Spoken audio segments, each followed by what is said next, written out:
Yon mga masters, bali 8 videos, araw-araw tuwing umaga na po tayo mag-a-upload. Maraming salamat sa mga solid kong masters dyan na patuloy pa rin na sumusuporta sa aking mga ina-upload na kwento o videos. At sa mga hindi nag-i-skip, maraming salamat po sa inyong lahat. At mag-iingat po kayo palagi and God bless. Magandang gabi mga masters, bali ngayon po ay 8 videos po ma-upload ko po sa aking YouTube channel. Tama nga mga masters, 8 videos nga po ma-upload ko. Yon, what's up mga masters? Nandito na naman tayo sa panibagong araw, panibagong kabanata na naman ang pagsasama-samahan natin ngayon guys.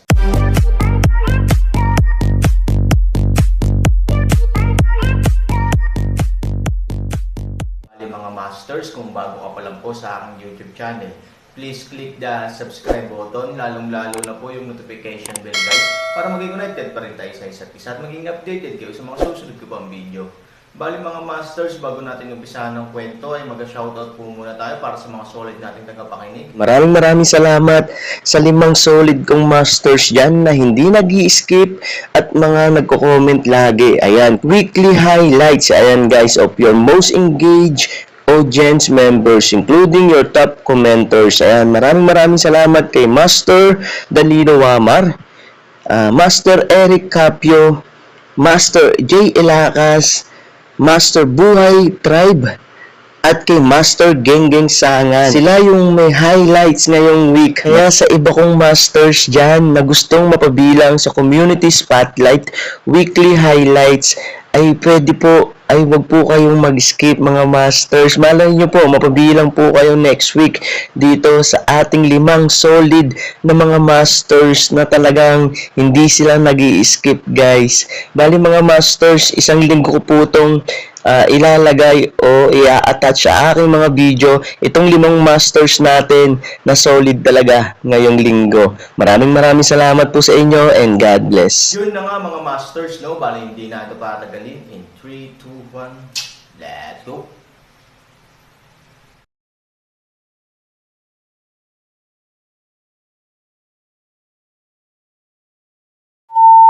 Brush. Biglang, isang dagwang espada ang biglang umatake sa Aaron.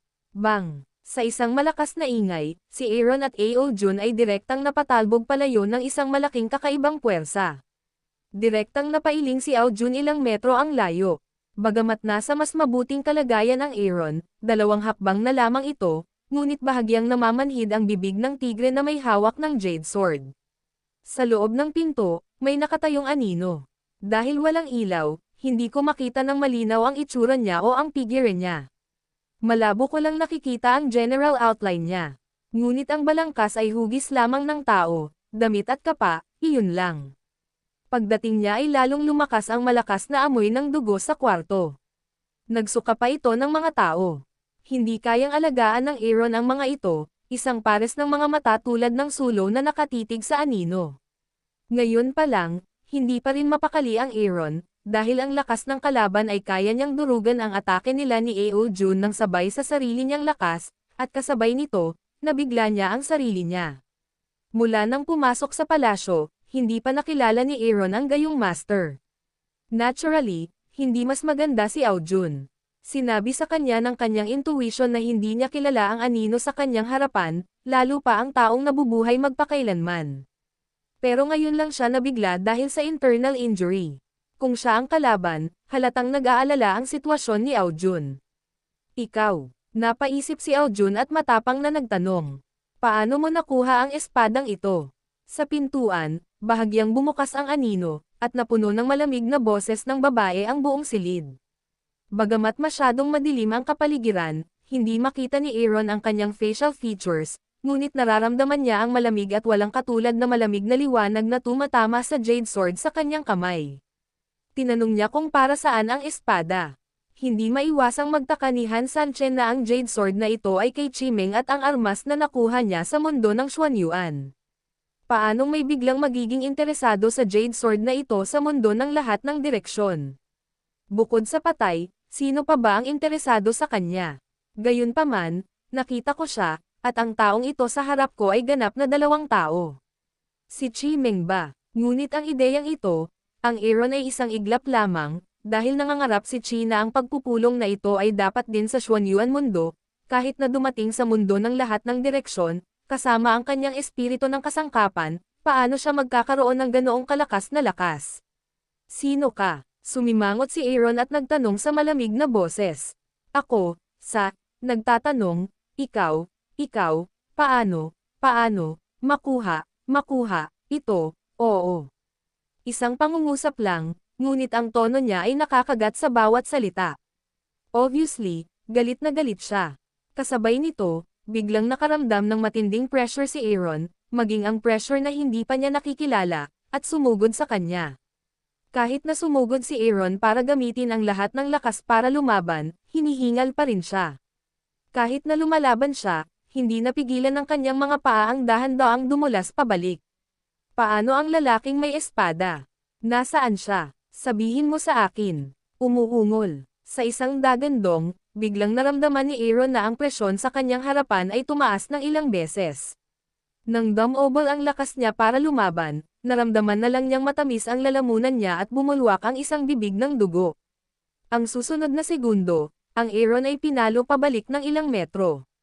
Bumagsak lang sa lupa, sumimangot si Aaron. Ang lakas ng kabilang panig ay halatang napakataas, na maaari pang ilarawan bilang abnormal.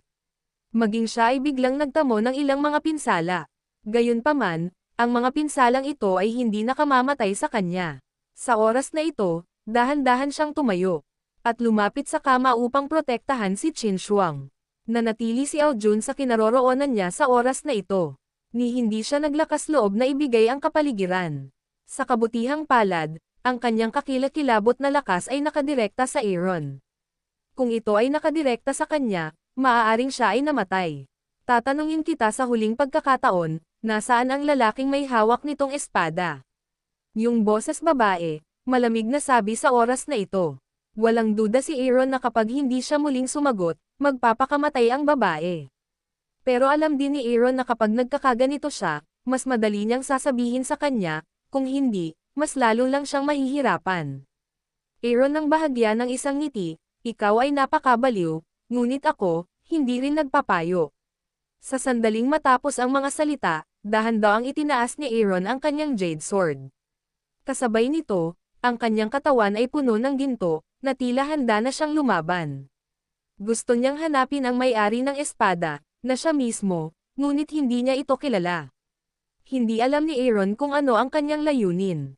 Gusto mong mamatay. Sa dagandong, biglang nawala ang anino sa pinto. Ang susunod na segundo, siya ay lumitaw sa harap ng Aaron, isang palad tuwid na pag-atake sa Aaron's dibdib, at sa oras na ito Aaron, hindi rin yumigtad, lunis ang suntok, direktang pumutok.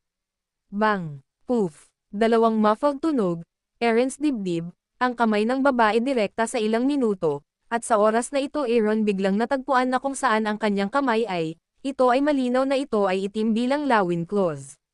At ang kamao ni Aaron, na diretso rin sa kanyang tiyan, ay bumubuga ng malaking butas. Ngunit saglit lang, biglang bumukas ang butas sa hindi kapani-paniwalang mga mata ni Aaron, at pagkatapos ay biglang bumawi. What? How could that? Natigilan si Aaron. Dahil ang distansya ay napakalapit, Aaron takot, ngunit din ay maaaring makita ang mukha ng babae. Ito ay isang mapatla, walang dugo na mukha, tulad ng isang multo. Sa oras na ito, tinitingnan niya ang Aaron na may pulang dugo ang mga mata at puno ng kalokohan. Sa iyo, isang malamig na ngiti ang ibinigay niya. Sa sumunod na segundo, marahas niyang ibinuka ang kanyang bibig. Ang maliit na bibig ay biglang napunit, na nagpapakita ng matatalas na ngipin na kasing ayos ng isang hakso. Kasabay nito ay ang malakas na dagandong na parang impyernong halimaw sa kanyang lalamunan. Aaron kaagad ang buong tao ay direktang nabigla sa dagandong, kasabay nito, isang dugong itim na hininga din ang biglang kumalat sa kanyang katawan, at iginapos ang kanyang mga kamay at paa. Sa susunod na segundo, bago ito naaninag ni Aaron, ang kanyang parang talon na kamay ay direktang nakabara sa kanyang lalamunan, at pagkatapos ay itinaas niya ang Aaron sa ere. Ngayon, sasabihin mo ba o hindi? Isang malamig na ngiti ang ibinigay ng anino at bumalik sa normal. Napakunot ng noo si Aaron. Kahit nabigla siya, hindi siya nagpanik. At the same time, baliw siyang gumamit ng energy. Brush. Ang Aaron ay mabangis na humiwalay sa mga tanikala. Itinaas niya ang jade sword sa kanyang kamay at agad na pinutol ang kamay sa kanyang harapan. Pero bakas lang ng relaxation ang lalamunan niya. Sa sumunod na segundo, muling dumikit sa lalamunan ni Aaron ang kamay na parang kuko ng agila. Mamatay at mamatay, mamatay at halika. Ignorante na nunal langgam, mamatay ka na. Mabangis na puwersa sa kamay, ang kuko ng agila ay direktang hamarang sa lalamunan ni Aaron. Naramdaman na lamang ni Han na ang kanyang lalamunan ay nasaksak ng isang higanteng forceps, at ang kanyang lakas ay napakalakas. I-concentrate man niya ang lahat ng lakas niya sa leeg, halos hindi niya mapigil ang masakal. Si Shadow ay halatang isang leng, halatang hindi niya inaasahan, may makakalaban sa kanyang pag-atake. Kawili-wili, kawili-wili. Isang malamig na ngiti ang ibinigay ng anino. Yan lang ba ang kaya mo? Hindi ko pa nagagamit ang aking tunay na kakayahan. Han 3,000 ngiti, ang kamay ay nagsimulang mag-microzang, handang tumawag sa panguaks. Ayaw niyang ibunyag ang kanyang pagkatao, ngunit sa kritikal na sandali, wala siyang ibang pagpipilian. Ibang-iba ang babaeng nasa harapan namin sa nauna. Kung sasabihin natin na ang dalawa ay higit na umaasa sa isang bagay na may ganap na lakas, kung gayon ang taong ito ay hindi. She's really in the dark. Ginagawa ang Aaron na medyo lugi. Sa makatuwid, nauunawaan ng Aaron na ang mga konbensyonal na armas ay maaaring hindi gumana para sa kanya. Ngunit nang ilalabas na ni Aaron ang palakol ni Pango, isang kaaya-ayang sigaw lang ang kanyang binibigkas, mag-ingat ka. Sa sumunod na segundo, isang magandang figure ang sumugod mula sa likod ng Aaron, na direktang nakaharap kay Ao Jun na naghahanda sa pag-atake sa Aaron. Nang makita ito, hindi matutuwa si Han, sa halip, umiling siya.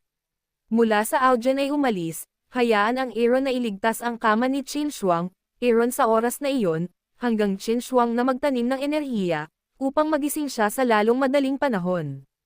Dahil alam ni Aaron na hindi madaling palayain ni Ao Jun si Qin Shuang. Para sa sinumang tao, ang gayong pinakamataas na kalidad na bagay ay magagamit. Hindi madaling sumuko pagdating mo dun. Sa makatuwid, matagal nang nasa likod niya si Han Sanchen, kung sakaling magkaroon ng problema, may kakayahang tumakas si Qin Shuang. Ngunit hindi namalayan ni Han na biglang lumitaw ang isang misteryosong anino, lalo na si Qin Shuang, na nagising sa oras na ito, ay hindi piniling tumakas, ngunit nakipag-away kay Ao Jun sa unang pagkakataon. Huwag mong sabihing hindi kasing ganda ni Ao Jun ang mga nagawa niya, kahit sapat na, pero kagigising niya lang. Paano niya lalabanan si Ao Jun? Nang makitang tatamaan na ni Ao Jun si Qin Shuang, walang magawa si Aaron. Umalis ka sa dinadaanan ko. Sa isang dagandong, si Aaron ay biglang nakakuha ng gintong liwanag sa kanyang katawan. Direkta niyang pinapaalis ang anino sa tapat. Pagkatapos, tumalikod si Aaron, niyakap si Qin Shuang, at nagbackhand sa hukbo ng Ao. Ao Jun kaagad ay direktang repulsed, ngunit sa oras na ito, ang anino din biglang namatay, isang Clotuid Kyuso at World Universe by Wang. Dun time, Aaron waist was poked out a blood hole, blood DC, saglit lang, waist clothes ay nabasa ng dugo. Mapatla ang mukha ni Qin Shuang. Pagkatapos ng paligsahan, lihim siyang inatake ni Ye Gacheng, at nadroga. Bagamat naririnig niya ang lahat, ngunit ang kahinaan ng kanyang mga paa at kamay ay hindi niya magawang gumawa ng anumang pagtutol. Kapag dinala siya sa silid na ito, maaari lamang siyang umiyak nang walang magawa sa kanyang puso, ngunit iniligtas siya ng pagdating ni Aaron. Kaya nang matulungan siya ng Aaron's energy, ginamit niya ang enerhiyang ito para ayusin ang kanyang katawan. Matapos malagpasan ang pagkakakulong ng ecstasy, nagmadali siyang lumabas upang tumulong sa Aaron sa unang pagkakataon. Gayunpaman, may malaking agwat sa lakas, kakaunti lamang ang harapan, hindi niya matatalo si Ao Jun. Sa oras na ito, alam niya na si Aaron ay malubhang nasugatan dahil sa kanyang sarili, at siya ay nagmamadali. Tulungan mo ako. Tinitingnan ng Aaron ang Qin Shuang. Nang si Qin Shuang ay natatalo, biglang itinaas ni Aaron ang kanyang espada. Sa pagtingin sa poster ni Aaron, nagulat si Qin Shuang. Sa sumunod na segundo, puno ng luha ang mga mata niya. Dahil ang poster ni Aaron ay walang iba kundi ang poster ng Falling Rain Sword. Ang Falling Rain Magic Sword ay ang pinaka-memorable sword technique na nakita ni Qin Shuang mula nang mawala ang Aaron, ngunit ang tanging hindi niya ng ahas hawakan. Dahil sa tuwing sumasayaw siya ng espada, mag-isa siyang sumasayaw. Sa tuwing sumasayaw siyang mag-isa, naaalala lang niya ang nakaraan at lumuluha sa katotohanan. Ano ang ginagawa mo? Aaron ay tumitingin kay Qin Shuang, at pagkatapos ay diretsyong sumugod sa anino. Mabangis na tumango si Qin Frost, kinagat ang kanyang mga labi, nakipagtulungan kay Aaron at lumapit sa anino. Bagamat katamtaman ang paggaling ni Qin Shuang at medyo mahina ang kanyang lakas, malawak at malalim ang pamamaraan ng Falling Rain Sword. Bilang karagdagan, ang pamamaraan ng Falling Rain Sword ay ang pangunahing pag-atake ng Aaron. Ang paglilinang ngayon ng Aaron ay natural na tinutukoy ang pinakamataas na limitasyon ng pamamaraan ng espada. Ang kailangang gawin ni Qin Shuang ay makipagtulungan sa Aaron at suportahan ang kabuuan ng tumataas at bumabagsak na Rain Sword technique. Kasabay ng kanilang mahusay na pagbuo ng espada, sila ay napakatapang at mabangis pa rin. Sa oras na ito, pare-pareho silang lumalaban, so it is. Hindi mapigilan ni Aaron na magpakita ng mahinang ngiti sa oras na ito. Tulungan mo akong muli. Hindi maiwasan ni Aaron na bumalik sa Qin Shuang. Si Qin Shuang ay isang leng muli, hindi alam kung ano ang tinutukoy ni Aaron. Siya parang ginawa niya ang lahat ng kanyang makakaya sa isang sandali ng pagkatulala, sinamantala ng itim na anino ang pagkakataon, biglang pumailanglang sa himpapawid, ibinuka ang kanyang mga kamay na parang higanteng paniki, at biglang nabaliw ang itim at pulang anino sa kanyang paligid, roar isang dagandong. Ang isang napakalaking at walang kapantay na itim ay maaaring biglang magdala ng potensyal na sirain ang langit at lupa, direktang umatake sa Aaron. Hindi napigilan ni Aaron ang pag-iling sa kanyang ulo sa pagharap sa direktang pag-atake ni Heineng, hinawakan niya si Qin Shuang at napakapit sa kanyang baywang kontak. Qin Shuang don oras mukha pulang-pula, puso ay din tulad ng USA dakdak, at sa oras na ito, Aaron shook kanyang ulo, bigyan mo ako. Yun na nga mga masters, no? Bali panibagong kabanata na naman yung natapos natin ngayong gabi. Muli, maraming salamat po.